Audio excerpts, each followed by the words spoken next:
କାରଣ ଈଶ୍ୱର ଜଗତକୁ ଏଡ଼େ ପ୍ରେମ କଲେ ଯେ ସେ ଆପଣ ଅଦ୍ୱିତୀୟ ପୁତ୍ରଙ୍କୁ ଦାନ କଲେ, ଯେପରି ଯେ କେହି ତାଙ୍କଠାରେ ବିଶ୍ୱାସ କରେ ସେ ବିନଷ୍ଟ ନ ହୋଇ ଅନନ୍ତ ଜୀବନ ପ୍ରାପ୍ତ ହୁଏ। ଖ୍ରୀଷ୍ଟଲର୍ଡ ପ୍ରଭୁଙ୍କର ଗୌରବ ଏବଂ ମହିମା ହଉ। ଆମେ ଅନେକ ଥର ଏଇ ପଦ ଶୁଣିଅଛୁ ବା ପାଠ କରିଅଛୁ। କଣ ଲେଖାଯାଉଛି ଆଉ ଥରେ ପଢି ଦିଅନ୍ତୁ।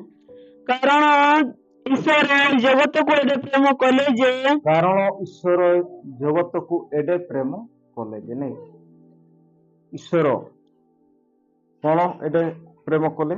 ଜଗତକୁ ଏଡ଼େ ପ୍ରେମ କଲେ। ଜଗତକୁ କହିଲେ କଣ ବୁଝି? ଜଗତ ମାନେ ଅତେ ଦିଶ ଅତେ ଦେଶ ମାନେ ଏତେ ମନୁଷ୍ୟ ମାନଙ୍କୁ ନାଇଁ ମନୁଷ୍ୟ ମାନଙ୍କୁ ପ୍ରଭୁ ଏପରି ପ୍ରେମ କଲେ, ଏଡ଼େ ପ୍ରେମ କଲେ। ଆଉ ସେ ତାଙ୍କର ପ୍ରେମ ପ୍ରକାଶ କରିବା ପାଇଁ ତାଙ୍କର ଆମମାନଙ୍କ ପ୍ରତି ଯୋଉ ପ୍ରେମ ରହିଛି, ଆମମାନଙ୍କୁ लगित जो आया दुलाल मीना का इना उदुबे लगे के लगिते उदुबे लगे तो ଆମମାନଙ୍କୁ ସେ ପ୍ରେମ କରନ୍ତି ଆଉ ସେଇ ପ୍ରେମ ପ୍ରକାଶ କରିବା ପାଇଁ ଆଉ ସେ କଣ କଲେ ବାକ୍ୟରେ ଲେଖାଯାଏ କାରଣ ଈଶ୍ୱର ଜଗତକୁ ଏଡ଼େ ପ୍ରେମ କଲେ ଯେ ଆଗକୁ ପଢି ଦିଅନ୍ତୁ। ସେ ଆପଣ ଅଦ୍ୱିତୀୟ ପୁତ୍ରଙ୍କୁ ଦାନ କଲେ। ସେ ଆପଣ ଅଦ୍ୱିତୀୟ ପୁତ୍ରକୁ ଦାନ କଲେ। କଣ କଲେ? दान कले। माने अबुमान को लगी या इसकार के मिलन होने बड़ी दान किए एम एड़ा की अबु लगी दान एम की तो प्रिय भाई भौणी माने ईश्वर आमनंकु एपरी बा एडे प्रेम कले जे तांको अद्वितीय पुत्र आमनंको निमंते से दान कले। तेणुकर प्रिय भाई भौणी माने से अद्वितीय पुत्र किए अद्वितीय पुत्र दोको एस्कार के मियन हंदो कोय तना प्रभु यीशु नहीं संगे संगे उत्तर आशीर्वाद तो से अद्वितीय पुत्र यीशु ख्रीस्ट और प्रिय भाई भौणी माने यीशु ख्रीस्ट को द्वारा ईश्वरंकर प्रेम आमनको प्रति से किपरि प्रेम करती ता प्रकाश कले का प्रभु यीशु ओराते परमेश्वर अब के छिलके दुलार हुए इना आए चियो किरा बुदुक पिता का तो प्रिय भाई भौणी माने ईश्वर आमମାନଙ୍କୁ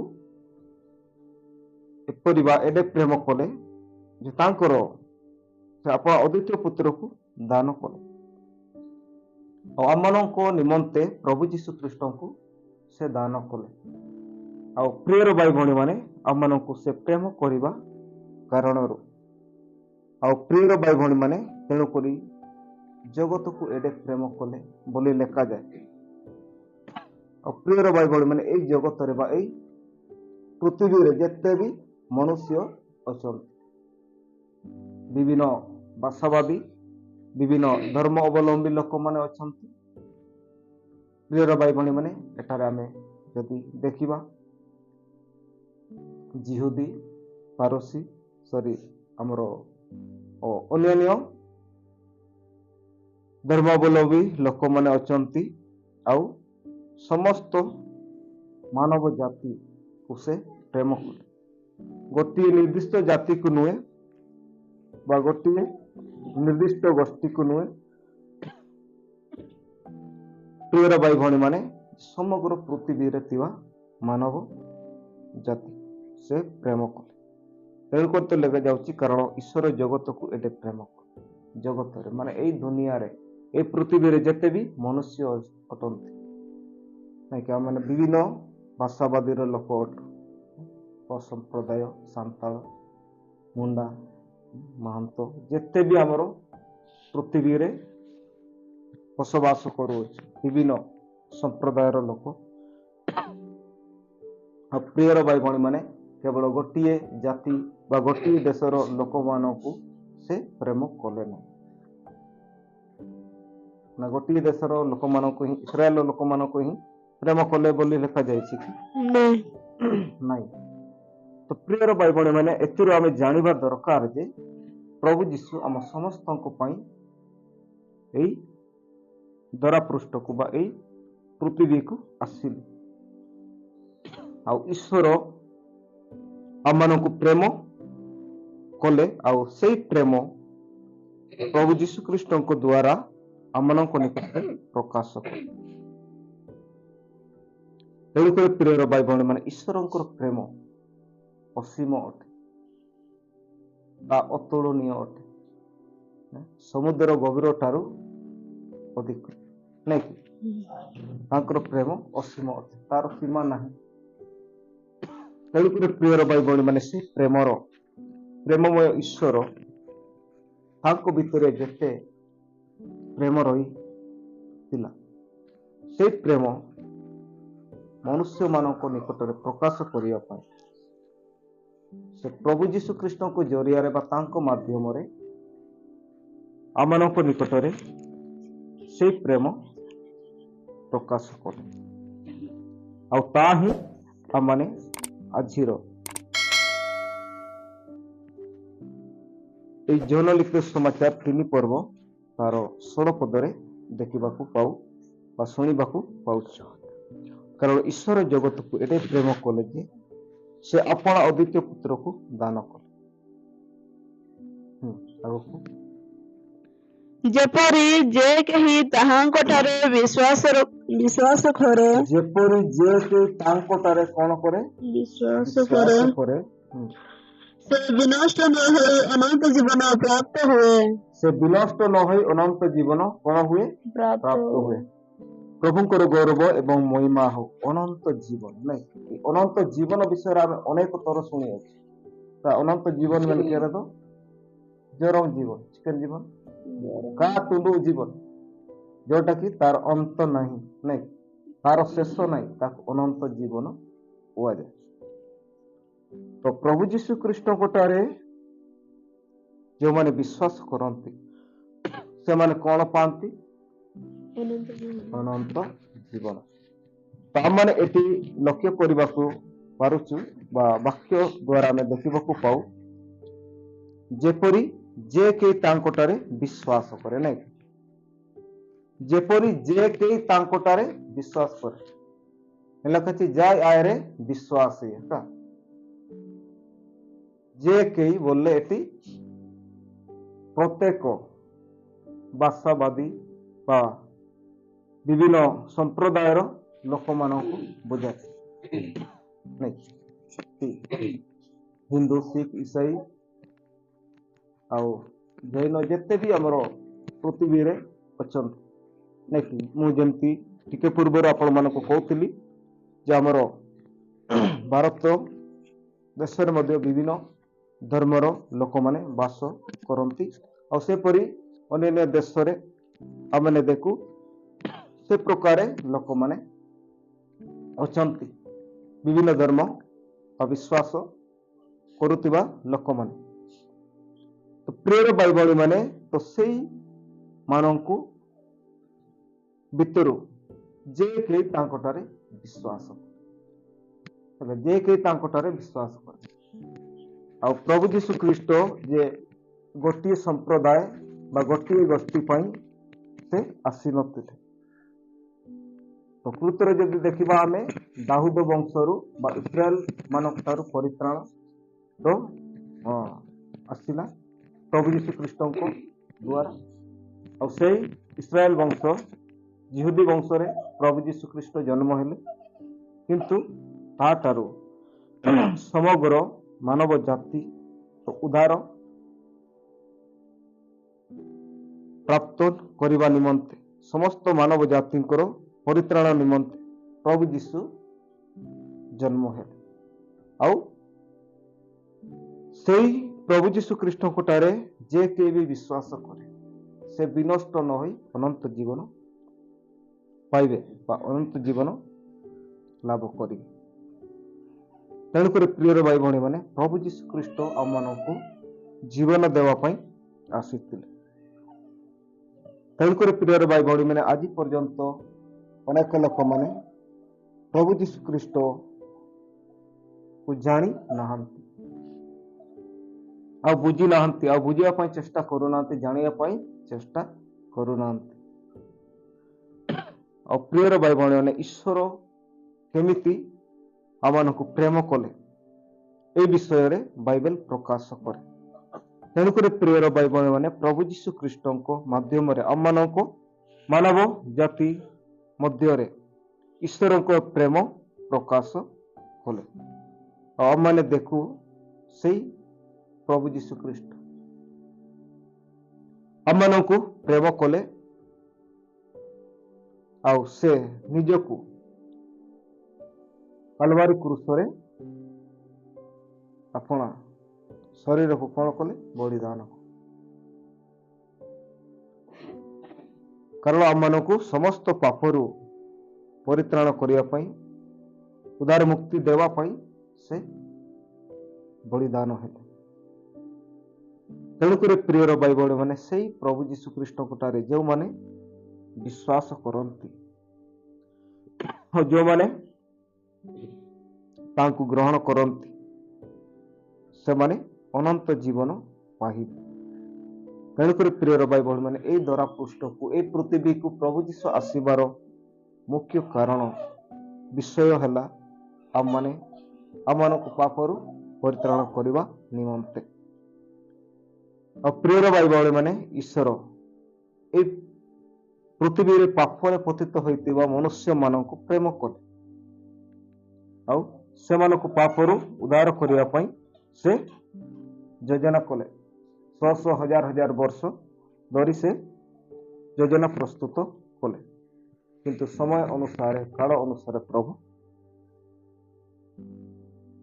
এই ପୃଥିବୀରେ ବା এই ଜଗତରେ ପ୍ରକାଶିତ ହେଲେ ତାଙ୍କ ଅଦ୍ୱିତୀୟ ପୁତ୍ରଙ୍କ ଦ୍ୱାରା।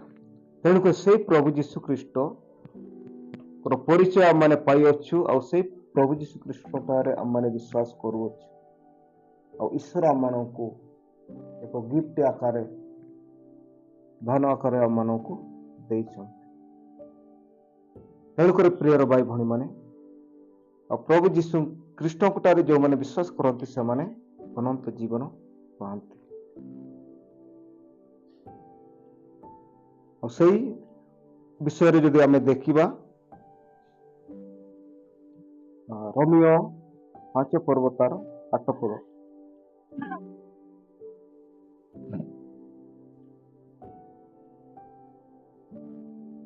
ରୋମିଓ 5:8।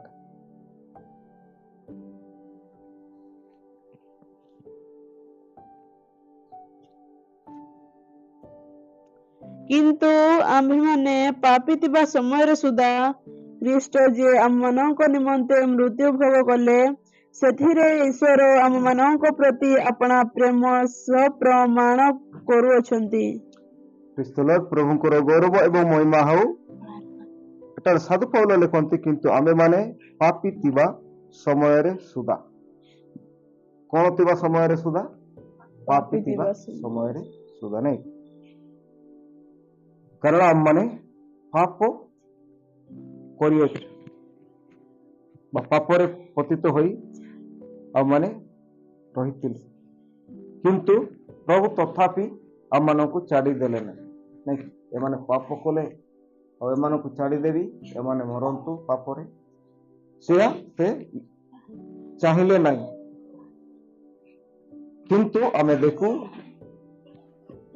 କିନ୍ତୁ ଆମେମାନେ ପାପୀ ଥିବା ସମୟରେ ସୁଦ୍ଧା ଖ୍ରୀଷ୍ଟ ଯେ ଆମମାନଙ୍କ ନିମନ୍ତେ ମୃତ୍ୟୁ ଭୋଗ କଲେ। ତାମାନେ ପାପୀ ମାନଙ୍କୁ ପ୍ରଭୁ ପ୍ରେମ କଲେ, ଆମମାନଙ୍କ ନିମନ୍ତେ କଣ ହେଲେ? ସେ ମୃତ୍ୟୁ ଭୋଗ କଲେ। ସେଥିରେ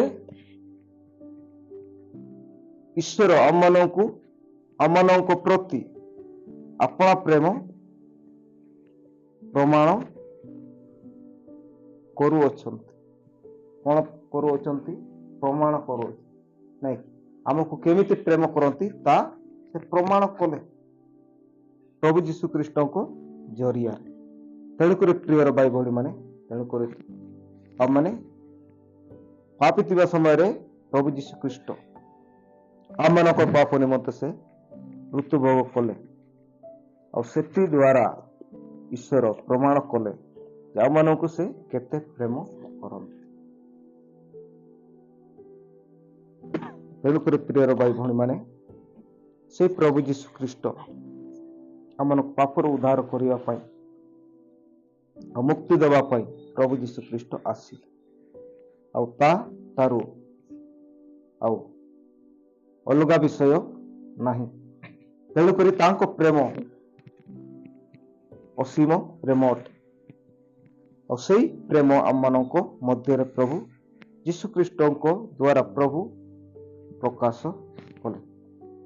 ଆଉ ତା ହିଁ ଆମମାନେ ଦେଖୁଅଛୁ।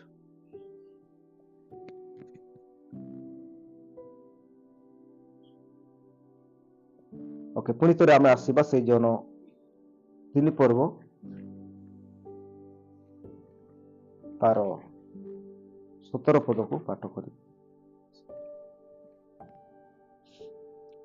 ଯେଣୁ ଜଗତର ବିଚାର କରିବା ନିମନ୍ତେ ଈଶ୍ୱର ଆପଣା ପୁତ୍ରକୁ ଜଗତକୁ ପ୍ରେରଣ ନ କରି ଜଗତ ଯେପରି ତାହାଙ୍କ ଦ୍ୱାରା ପରିତ୍ରାଣ ପ୍ରାପ୍ତ ହୁଏ ଏଥିପାଇଁ ତାହାଙ୍କୁ ପ୍ରେରଣ କଲେ। ପ୍ରଭୁଙ୍କର ଗୌରବ ଏବଂ ମହିମା ହଉ। 17 ପଦରେ କଣ ଲେଖାଯାଏ? ଯେଣୁ ଜଗତ ବିଚାର କରିବା ନିମନ୍ତେ ଈଶ୍ୱର ଆପଣା ପୁତ୍ରକୁ ଜଗତକୁ ପ୍ରେରଣ ନ କରି ଜଗତ ଯେପରି ତାହାଙ୍କ ଦ୍ୱାରା ପରିତ୍ରାଣ ପ୍ରାପ୍ତ ହୁଏ। ଜଗତ ଯେପରି ତାଙ୍କ ଦ୍ୱାରା କଣ ପ୍ରାप्ତ हुए? परित्राण। छिलके ने अति सुवर्ण को बंचा या हरदू को नमिया कोनेते पाप या बंधन या पाप एते शैतान दासत्व पापरु से माने जेपरि परित्राण पाहंती आ पाप करितिबार सेई दोष धरिबा पई आ सेई दोष तो सेमानकु दंड देवा पई विचार करिया पई प्रभु यीशु आसी नथिले। आ सेई उद्देश्य रे ए द्वारा पृष्ठ को आसी नथिले। तेणुकर आम देखू जेणु जगतर विचार करने निमंते ईश्वर अपना पुत्र को जगत को प्रेरण न कर जगत को विचार करने निमंते अपना पुत्र को से प्रेरण कले नहीं, तांको पटाइले नहीं। जगतर लोक मानक दंड दियंतु से विचार करंतु से पाप करिसंती समस्ते मनुष्य पाप करिसंती से विचार करंतु दंड दियंतु सेई प्रकार तांको पटाइले नहीं बा से उद्देश्य प्रभु यीशु आसी नथिले। प्रियर भाई भणी माने कौन पाई आसीतिले? जगत जेपरी तांको द्वारा परित्राण प्राप्त हुए। जगत जेपरी तांको द्वारा कौन प्राप्त हुए? परित्राण हला। फिर अत्यधिक चिलके आया होराते उदार या बंचाव को नामी ओकरेते पाप पाप पापरिया बंधन एते पापर बंधन रु आमने जेमिति मुक्त पाइबा, शैतान रु बंधन रु आमने जेमिति मुक्ति पाइबा, आजाद हेबा। तेणुकर प्रियर भाई भणी ने से उद्देश्य रे प्रभु यीशु ख्रीस्ट एई पृथ्वी को आसीबा को पड़े। तेणुकर प्रियर भाई भणी माने सेई प्रभु यीशु ख्रीस्ट समस्त जगत निवासी जेमिति परित्राण प्राप्त हुअंती हला। एटारे काहाकू बात करा जाय नहीं, काहाकू बारण करा जाय नहीं, समस्त जेपरि तांको द्वारा परित्राण प्राप्त। तेणुकरी समस्त मानव जाति पाई यीशु ख्रीस्ट ही उद्धार कर्ता अटंती। कि कर्ता? उद्धार कर्ता बा त्राण कर्ता नहीं। तेणुकर तो से विषय रे लेखा जाए हमें देखिबा। एथिपाई तांको कोन करागला? प्रेरण करागला, प्रेरण कले। तो सेथिपाई यीशु ख्रीस्ट को एई द्वारा पृष्ठ को पठाइले। मत्ती तारो 1 पर्व 21 पद पढ़ि दियो।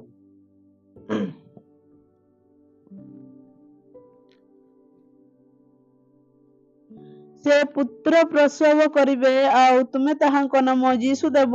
ସେ ପୁତ୍ର ପ୍ରସବ କରିବେ ଆଉ ତାଙ୍କ ନାମ ତୁମେ କଣ ଦେବ? ଯୀଶୁ ଦେବ। ନାଇଁ, ସେ ପୁତ୍ର ପ୍ରସବ କରିବେ।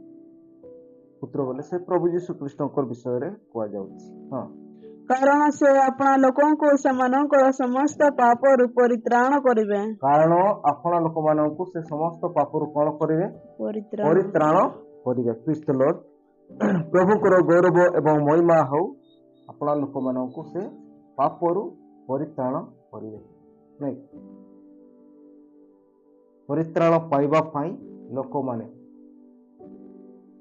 କେତେ ବ୍ୟାକୁଳ ଆଉ ଏଣେ ତେଣେ ଦୌଡ଼ି ବୁଲୁଛନ୍ତି, କିନ୍ତୁ ପରିତ୍ରାଣ ସ୍ୱର୍ଗରୁ ଏ ପୃଥିବୀରେ ଅଲରେଡି ଆସି ସାରିଛି। ନାଇଁ, ଏବେ ତାର ଭାଲି ସରିବାକୁ ଯାଉଛି। ନାଇଁ କି, ସବୁ ବିଷୟରେ ଗୋଟେ ଗୋଟେ ତାରିଖ ବା ସମୟ ଥାଏ। ନାଇଁ କି, ଏତିକି ତାରିଖ ଭିତରେ ଏଇଟା ଯଦି ଆଡମିସନ ର ସମୟ ଆଉ ଶେଷ ତାରିଖ ବି ଥାଏ। ନାଇଁ କି, ଆଉ ସେତିକି ଭିତରେ ଆପଣ ମାନେ ସମସ୍ତେ କାଗଜ ପତ୍ର ରେଡି କରନ୍ତୁ, ଡକୁମେଣ୍ଟସ ରେଡି କରନ୍ତୁ, ତାପରେ ଏଠାର ଫାଇଦା ଉଠାନ୍ତୁ। ନାଇଁ କି, ତ ସେଇ ପ୍ରକାର ସମୟ ବର୍ତ୍ତମାନ ରହିଛି। ଆଉ ଏଇ ସମୟ ଆମମାନଙ୍କୁ ପରିତ୍ରାଣ କରିବାର ବା ପରିତ୍ରାଣ ପାଇବାର ସମୟ ଅଟେ। ଏହା ଅନୁଗ୍ରହର ଯୁଗ କୁହାଯାଏ। କି ଯୁଗ? ଅନୁଗ୍ରହର ଯୁଗ ହେଲା। ବ୍ୟବସ୍ଥା ଯୁଗ ଆଉ ଅନୁଗ୍ରହ ଯୁଗ। ତେଣୁକରି ପ୍ରିୟର ଭାଇ ଭଉଣୀ ମାନେ, ଏଇ ଅନୁଗ୍ରହର ଯୁଗରେ ପ୍ରଭୁ ଯୀଶୁ ଖ୍ରୀଷ୍ଟ ବିଚାର କରିବା ପାଇଁ ଆସିନଥିଲେ। ଆମମାନଙ୍କୁ ଦୋଷ ଧରିବା ପାଇଁ, ଦଣ୍ଡ ଦେବା ପାଇଁ ଆସିନଥିଲେ। ନାଇଁ, ନେମ୍ ଦିନରେ ପ୍ରଭୁ ଯୀଶୁ ଖ୍ରୀଷ୍ଟ ଆମକୁ ଦଣ୍ଡ ସାଜା ଏମାବୁ ଲାଗିತ್ತೆ କାଏ ବୁଝିବୁ। କିନ୍ତୁ ପ୍ରିୟର ଭାଇ ଭଉଣୀ ମାନେ, ଏଇ ବିଷୟ ବା ଏଇ ଆମେ ମାନେ ବୁଝିବା ଦରକାର, ଜାଣିବା ଦରକାର। ଆଉ ଆଜି ପର୍ଯ୍ୟନ୍ତ ଯୀଶୁ ଖ୍ରୀଷ୍ଟଙ୍କର ଜନ୍ମ ହେବା ବା ଦେହ ଧାରଣ କରିବାର 2025 ବର୍ଷ ତଥାପି ଲୋକମାନେ ତାହାଙ୍କୁ ବୁଝି ନାହାନ୍ତି ବା ତାହାକୁ ଚିହ୍ନି ପାରିନାହାନ୍ତି, ତାହାକୁ ଚିହ୍ନୁ ନାହାନ୍ତି। ତେଣୁକରି ପ୍ରିୟର ଭାଇ ଭଉଣୀମାନେ, ଯେପରି ସମସ୍ତେ ପରିତ୍ରାଣ ପାଆନ୍ତି, ଏଥିପାଇଁ ପ୍ରଭୁ ଯୀଶୁ ଖ୍ରୀଷ୍ଟ ଆସିଲେ। ତେଣୁକରି ପ୍ରିୟର ଭାଇ ଭଉଣୀ ମାନେ, ତେଣୁକରି ମୁଁ ଆପଣମାନଙ୍କୁ ଅନେକ ଥର କହିଛି ଯେ ଯୀଶୁ ଖ୍ରୀଷ୍ଟ ସମଗ୍ର ପୃଥିବୀ ମାନବ ଜାତି ମାନଙ୍କ ଉଦ୍ଧାର ନିମନ୍ତେ ବା ପରିତ୍ରାଣ କରିବା ନିମନ୍ତେ ଆସିଲେ। ତେଣୁକରି ଗୋଟିଏ ଦେଶ ପାଇଁ ନୁହେଁ ଆଉ ଗୋଟିଏ ଗୋଷ୍ଠୀ ପାଇଁ ନୁହେଁ, ଗୋଟିଏ ସମ୍ପ୍ରଦାୟ ପାଇଁ ନୁହେଁ। ତେଣୁକରି ଯେ କେହି ତାଙ୍କଠାରେ ବିଶ୍ୱାସ କରିବ ସେ ବିନଷ୍ଟ ନ ହୋଇ ଅନନ୍ତ ଜୀବନ ପାଇବ।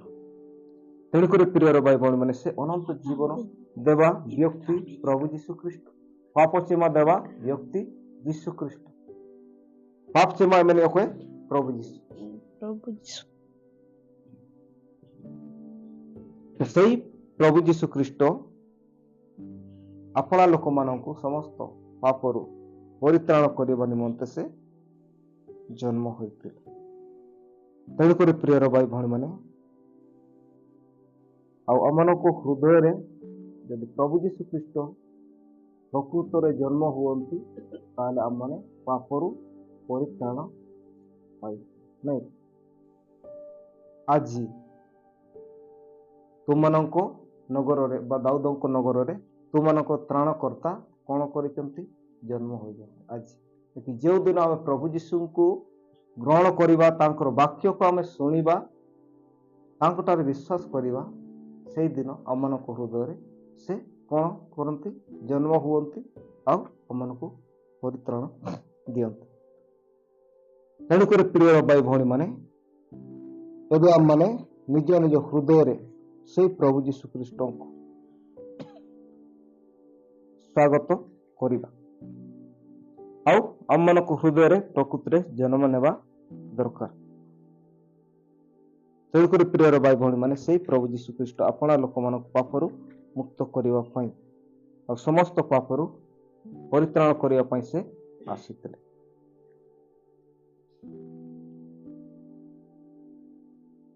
18 ପଦ ପଢି ଦିଅନ୍ତୁ। ତାର ଜନ ସମାଚାର ତାର 3 ଅଧ୍ୟାୟ ତାର 18 ପଦ। ଯେ ତାହାଙ୍କଠାରେ ବିଶ୍ୱାସ କରେ ସେ ବିଚାରିତ ହୁଏ ନାହିଁ, ଯେ ବିଶ୍ୱାସ କରେ ନାହିଁ ସେ ବିଚାରିତ ହୋଇ ସାରିଲାଣି, କାରଣ ସେ ଈଶ୍ୱରଙ୍କ ଅଦ୍ୱିତୀୟ ପୁତ୍ରଙ୍କ ନାମରେ ବିଶ୍ୱାସ କରିନାହିଁ। ଆମେ ଏଇ 18 ପଦରେ ଦେଖିବାକୁ ପାଉ ଯେ ତାଙ୍କଠାରେ ବିଶ୍ୱାସ କରେ ସେ ବିଚାରିତ ହୁଏ ନାହିଁ। କଣ ଲେଖାଯାଉଛି? ଯେ ତାଙ୍କଠାରେ ବିଶ୍ୱାସ କରେ ସେ ବିଚାରିତ ହୁଏ ନାହିଁ। ଅପରାରେ ବିଶ୍ୱାସ ଏନି କାଏ ବିଚାର ମେନ୍ଦ ଏନି ଦୋଷୀ କାଏ ସାବୁଆ କା ସେ ବିଚାରିତ ହୁଏ ନାହିଁ। ଆଉ ଯେ ବିଶ୍ୱାସ କରେ ନାହିଁ ସେ ବିଚାରିତ ହୋଇ ସାରିଲାଣି। ଯେ ବିଶ୍ୱାସ କରେ ନାହିଁ ସେ ବିଚାରିତ ହୋଇ ସାରିଲାଣି। ନାଇଁ, ଯେ ବିଶ୍ୱାସ କରେ ନାହିଁ, କାହାକୁ ବିଶ୍ୱାସ କରେ ନାହିଁ? ପ୍ରଭୁ ଯୀଶୁ ଖ୍ରୀଷ୍ଟଙ୍କ ଠାରେ ଯେ ବିଶ୍ୱାସ କରେ। ଆମର ଯୀଶୁ ଦରକାର ନାହିଁ, ଆମେ ଯୀଶୁଙ୍କୁ ବିଶ୍ୱାସ କରିବା ଦରକାର ନାହିଁ। ସେମିତି ଯୋଉମାନେ କହୁଛନ୍ତି ସେମାନେ କଣ ହେଇ ସାରିଛନ୍ତି? ବିଚାର ହେଇ ସାରିଛନ୍ତି। ଯୀଶୁ ଖ୍ରୀଷ୍ଟଙ୍କୁ ରିଜେକ୍ଟ କରୁଛନ୍ତି, ନାଇଁ କି? ଆଉ ସେମାନେ ତାଙ୍କୁ ବିଶ୍ୱାସ କରୁନାହାନ୍ତି, ଗ୍ରହଣ କରୁନାହାନ୍ତି। ଆଉ ସେମାନଙ୍କୁ ବିଷୟରେ କଣ କହୁଛି? ସେମାନେ ବିଚାରିତ ହୋଇ ସାରିଲେଣି, ନାଇଁ କି? ମୋର ପ୍ରବକ୍ତା ମାନଙ୍କୁ, ମୋର ପାଷ୍ଟର ଆଜ୍ଞା ମାନଙ୍କୁ ମୁଁ ପଠାଇଥିଲି, ଆପଣ ମାନଙ୍କୁ କହିଲେ କିନ୍ତୁ ବିଶ୍ୱାସ କଲନି। ଆଉ ମୋର ରବ ବା ମୋର ବାକ୍ୟ ତୁମେ ଶୁଣିଲ ୟୁଟ୍ୟୁବ ମାଧ୍ୟମରେ, ଦାସ ମାନଙ୍କ ମାଧ୍ୟମରେ, ଆଉ ତୁମେ ବିଶ୍ୱାସ କଲ। ଏବେ ଯୋଉମାନେ ଶୁଣିକି ବିଶ୍ୱାସ କରୁନାହାନ୍ତି ସେମାନେ ବିଚାରିତ ହୋଇ ସାରିଲେଣି, ନାଇଁ କି? इनको ना कुछ किया था ना विचार होबास चबायान गया। तेणुकर प्रियर भाई भौणी मैंने से विचारित होई सारिलेଣି। କାରଣ ସେ ଈଶ୍ୱରଙ୍କ ଅଦ୍ୱିତୀୟ ପୁତ୍ରଙ୍କ ନାମରେ ବିଶ୍ୱାସ କରି ନାହିଁ। କଣ ପାଇଁ ସେ ବିଚାରିତ ହେବ? କାରଣ ସେ ଈଶ୍ୱରଙ୍କ ଅଦ୍ୱିତୀୟ ପୁତ୍ରଙ୍କ ନାମରେ। ଅଦ୍ୱିତୀୟ ପୁତ୍ରଙ୍କ ନାମ କଣ? ଅଦ୍ୱିତୀୟ ପୁତ୍ର ମାନେ ଏସ୍କାର ମିଏଡ ହୋନା ନୂତନ ଚିକିନେ ପ୍ରଭୁ ଯୀଶୁ ଖ୍ରୀଷ୍ଟ। ପ୍ରଭୁଙ୍କର ଗୌରବ ମହିମା ହଉ। ଅଦ୍ୱିତୀୟ ପୁତ୍ରଙ୍କ ନାମ ହେଉଛି ପ୍ରଭୁ ଯୀଶୁ ଖ୍ରୀଷ୍ଟ। ଯେଉଁମାନେ ତାଙ୍କ ନାମରେ ବିଶ୍ୱାସ କରିନାହାନ୍ତି ସେମାନେ ବିଚାରିତ ହେଇ ସାରିଛନ୍ତି। ତେଣୁକରି ପ୍ରିୟର ଭାଇ ଭଉଣୀ ମାନେ, ପ୍ରଭୁ ଯୀଶୁ ଖ୍ରୀଷ୍ଟ ପ୍ରଥମ ଆଗମନରେ ପରିତ୍ରାଣ କରିବା ପାଇଁ, ପାପରୁ ଆମମାନଙ୍କୁ ପରିତ୍ରାଣ ଦେବା ପାଇଁ ଆସିଥିଲେ, ନାଇଁ କି? ଆଉ ଆମମାନଙ୍କର ପାପ ପାଇଁ ସେ କଣ ହେଲେ? କ୍ରୁଶରେ ହତ ହେଲେ। ଆଉ ସେ ଆମମାନଙ୍କ ପାପ ପାଇଁ ସେ ମଲେ। କିନ୍ତୁ ପ୍ରଭୁ ଯୀଶୁ ଖ୍ରୀଷ୍ଟ ପୁଣି ଥରେ ଆସିବାକୁ ଯାଉଛନ୍ତି, ନାଇଁ କି? ଆମମାନେ ପ୍ରଥମ ଆଗମନ ପାଇଁ ପ୍ରସ୍ତୁତ ହେଉଛୁ ନା ଦ୍ୱିତୀୟ ଆଗମନ? ଆମମାନଙ୍କୁ ପାଇଲେ ହୁଜୁଗ ଲେନ୍ତି ଲାଗିତେ ମୁଁ ତୟାର ତନାଛି ଅଣ୍ଡ ହୁଜୁଗ ତି ଆକାଜି କେ ଲାଗି। ଓକେ, ଦ୍ୱିତୀୟ ଆଗମନ ପାଇଁ ଆମେ ପ୍ରସ୍ତୁତ ହେବା ଦରକାର, ନାହିଁ? କୋଉ ଆଗମନ ପାଇଁ? ଦ୍ୱିତୀୟ ଆଗମନ। ଆଉ ଦ୍ୱିତୀୟ ଆଗମନରେ ସେ ମାନବ ରୂପ ଧାରଣ କରିକି ମରିୟମଙ୍କ ଗର୍ଭରୁ ସେ ଜାତ ହେବେ ନାହିଁ, ନାଇଁ କି? ସେ ଆଉ ବାଲକ ଯୀଶୁ ଆସିବ ନାହିଁ। ସେ ଆଉ କରୋନା ମାଡ଼ ଖାଇବେ ନାହିଁ, ନାଇଁ କି? କିନ୍ତୁ ପ୍ରିୟର ଭାଇ ଭଉଣୀ ମାନେ, ଆଉ ଥରେ ଯେତେବେଳେ ଯୀଶୁ ଦ୍ୱିତୀୟ ଆଗମନରେ ଆସିବେ, ସେ ସମୟରେ ସେ ମେଘମାଳାରେ ଦୂତ ବାହିନୀ ସହିତ, ସେ ମହାଧ୍ୱନିର ସହିତ, ମହାତରୀର ସହିତ ସେ ଆସିବାକୁ ଯାଉଛନ୍ତି। ଆଉ ସେ ରାଜା ହେଇକି ଆସିବେ। କଣ ହେଇକି ଆସିବେ? ରାଜା ହେଇକି ଆସିବେ, ନାଇଁ? ଆଉ ସେ ବିଚାର କରିବାକୁ ଆସିବେ। ଏ ଅନୁଗ୍ରହ ସମୟରେ ସେ ବିଚାର କରୁନାହାନ୍ତି, କିନ୍ତୁ ଆଉ ଥରେ ଯେତେବେଳେ ଆସିବେ ସେ ସମୟରେ ବିଚାର କରିବା ପାଇଁ ଆସିବେ। ଯୋଉମାନେ ବିଶ୍ୱାସ କରିନାହାନ୍ତି ଆଉ ଯେଉଁମାନେ ପ୍ରଭୁରେ ଥାଇକରି ମଧ୍ୟ ତାଙ୍କର ବାକ୍ୟ ଅନୁସାରେ ଜୀବନ ଯାପନ କରୁନାହାନ୍ତି, ପାପମୟ ଜୀବନ କାଟୁଛନ୍ତି, ସେମାନଙ୍କୁ ବିଚାର କରିବେ ହେଲା। ତେଣୁକରି ପ୍ରିୟର ଭାଇ ଭଉଣୀମାନେ, ଆମେ ଦ୍ୱିତୀୟ ଆଗମନ ପାଇଁ ଆମେ ପ୍ରସ୍ତୁତ ହେବା ଦରକାର। ସେଥିପାଇଁ ଆମମାନେ କେମିତି ପ୍ରସ୍ତୁତ ହେବା? ଚିଲକେ ବହୁତ ତୟାର ନା ପ୍ୟାଣ୍ଟ ସତୁଇ ତ ସିଂହ କାଟ ପ୍ୟାଣ୍ଟ ସାର୍ଟ ବା ଡ୍ରେସ୍ ପତ୍ର ବା ଶାଢ଼ୀ ଫାଡ଼ି ପିନ୍ଧିକି ଆମେ ପୁରା ସଫା ସୁତୁରା ହେଇକି ରେଡି ହେଇକି ଥିବା କି? ଆଉ କ'ଣ ସଫା କରେ? ମନ, ହୃଦୟ, ଶରୀରକୁ ଆମେ ସଫା ସୁତୁରା କରି। ତ ପ୍ରିୟର ଭାଇ ଭଉଣୀମାନେ, ତେଣୁକରି ସେ ପ୍ରଥମ ଆଗମନ ଥିଲା କୌଣସି ପ୍ରକାର ସେମିତି ଆମମାନଙ୍କୁ ପ୍ରଭୁ ଯୀଶୁ ଖ୍ରୀଷ୍ଟ ନିଜ ତରଫରୁ ଆମମାନଙ୍କୁ ବିଚାର କରିବା ପାଇଁ କିମ୍ବା ଦଣ୍ଡ ଦେବା ପାଇଁ ଆସିନଥିଲେ, କିନ୍ତୁ ସେ ଆମମାନଙ୍କ ନିମନ୍ତେ ସେ ଦଣ୍ଡ ଭୋଗିଲେ ଆଉ କ୍ରୁଶରେ ମଲେ, ଆଉ ସେଇଟା ଆମମାନଙ୍କର ପାପ ପାଇଁ। ଆଉ ପ୍ରଭୁ ଯୀଶୁ ଖ୍ରୀଷ୍ଟ ଆଉ ତାହା ଦ୍ୱାରା ଆମମାନଙ୍କୁ ପରିତ୍ରାଣ କଲେ। ଆଉ ଯେଉଁମାନେ ବିଶ୍ୱାସ କରିବେ ସେମାନେ ପରିତ୍ରାଣ ପାଇବେ, ଅନନ୍ତ ଜୀବନ ପାଇବେ। ଆଉ ଯେଉଁମାନେ ବିଶ୍ୱାସ କରିବେ ନାହିଁ ସେମାନେ ବିଚାର ହେବେ। ତେଣୁକରି ପ୍ରିୟର ଭାଇ ଭଉଣୀ, ପ୍ରଭୁ ଯୀଶୁ ଖ୍ରୀଷ୍ଟ এই ଅନୁଗ୍ରହ ଯୁଗ ପର୍ଯ୍ୟନ୍ତ ବା ଅନୁଗ୍ରହର ସମୟ ପର୍ଯ୍ୟନ୍ତ ସେ ଆମମାନଙ୍କର ବିଚାର କରିବେ ନାହିଁ। ଆଉ ସେଇ ପର୍ଯ୍ୟନ୍ତ ସମୟ ରହିଛି, ଆମମାନେ ତାଙ୍କଠାରେ ବିଶ୍ୱାସ କଲେ ଆମେ ପରିତ୍ରାଣ ପାଇବା। ଅନୁଗ୍ରହର ଯୁଗ ଗଲେ ଆଉ ସୁଯୋଗ ନାହିଁ ବିଚାର ହେବାକୁ ବା ବିଚାରାସନ ସାମ୍ନାରେ ଠିଆ ହେବାକୁ ଆମମାନଙ୍କୁ ପଡ଼ିବ। ଆଉ ଦ୍ୱିତୀୟ ଚାନ୍ସ ନାହିଁ, ଏହା ହିଁ ପ୍ରଥମ ଚାନ୍ସ ଅଟେ, ନାଇଁ କି? ତେଣୁକରି ବାକ୍ୟ କ'ଣ କହେ? ସୁଯୋଗର ସଦ୍ବ୍ୟବହାର କର। ସୁଯୋଗ ରିଆ ସଦ୍ବ୍यवहार पे, समय रिया ठीक व्यवहार पे निमित्तेंगे अबुए उदार बंचाव परित्राण नामेतिया समय का निनागे अबुए मन पेरातिया समय, निनागे अबु पाप भागियतिया समय, निनागे अबु परिवर्तन अतिया समय। एटा ही ଆମମାନଙ୍କ ସମୟ ପ୍ରଭୁ ଯୀଶୁ ଖ୍ରୀଷ୍ଟଙ୍କୁ ବିଶ୍ୱାସ କରିବାର, ମନ ପରିବର୍ତ୍ତନ କରିବାର, ତ୍ରାଣକର୍ତ୍ତା ଭାବରେ, ଉଦ୍ଧାରକର୍ତ୍ତା ଭାବରେ ତାକୁ ଗ୍ରହଣ କରିବାର ସମୟ। ଆଉ ଏଇ ଅନୁଗ୍ରହର ସମୟ ଯଦି ଚାଲିଯାଏ, ଆମମାନେ ଯେତେ ଚାଟିପେଟି ହେଲେ ବି ଆମେ ପାଇବା ନାହିଁ, ନାଇଁ? ଆଉ ଟିକେ ମଧ୍ୟ ରହିବ ନାହିଁ, ନାଇଁ କି? ଏସବୁ ଆଉ ଯାକୋବଙ୍କ ବିଷୟରେ ଜାଣିଛନ୍ତି, ନାଇଁ?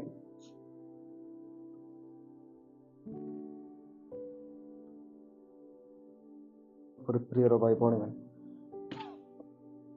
ସବୁ ଯେମିତି ଏତେ ବ୍ୟାକୁଳ ହେଲା, ଏତେ କାନ୍ଦିଲା, କିନ୍ତୁ ଆଶୀର୍ବାଦ କିଏ ନେଇ ସାରିଛି?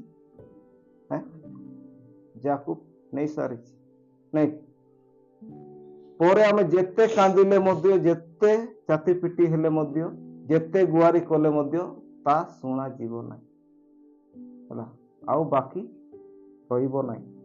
Und ಕಾಫಾರಿಯೋ ಏನಂತ ನಿನಗೆ ಸಮಯ, ನಿನ್ನಂತ ಅನುಗ್ರಹಗೆ ಪರಿತ್ರಾಣರಿಯ ಸಮಯ, ನಿನಗೆ ಅವು ಬಂಚಾವರಿಯ ಸಮಯ, ಹರಿದೋರಿಯ ಸಮಯ। ଏହା ହିଁ ଆମମାନଙ୍କ ନିମନ୍ତେ ପରିତ୍ରାଣର ସମୟ ଅଟେ। ତେଣୁକରି ପ୍ରିୟର ଭାଇ ଭଉଣୀମାନେ, ସେ ପ୍ରଭୁ ଯୀଶୁ ଖ୍ରୀଷ୍ଟ ଯିଏ ପୁଣି ଥରେ ଆସିବାକୁ ଯାଉଛନ୍ତି, ତା ପାଇଁ ଆମେ ପ୍ରସ୍ତୁତ ହେବା, ତା ପାଇଁ ଆମେ ତୟାର ହେବା, ରେଡି ହେବା। ଆଉ ପ୍ରଥମ ଆଗମନ ଏହା ସରିଯାଇଛି, ନାଇଁ? ପାଇଲେ ହୁଜୁଲନ୍ତିଆ ଚାବାଏ ନାକା ଚିମିନାಗೆ ଚାବାଏ, ସେଟା ସରିଯାଇଛି, ଆମେ ଜାଣିଅଛୁ। ତ ଦ୍ୱିତୀୟ ଆଗମନ ପାଇଁ ଆମେ ପ୍ରସ୍ତୁତ ହେବା। ତ ଠିକ୍ ଅଛି ପ୍ରିୟର ଭାଇ ଭଉଣୀମାନେ, ଏ ବାକ୍ୟ ଦ୍ୱାରା ପ୍ରଭୁ ସମସ୍ତଙ୍କୁ ଆଶୀର୍ବାଦ।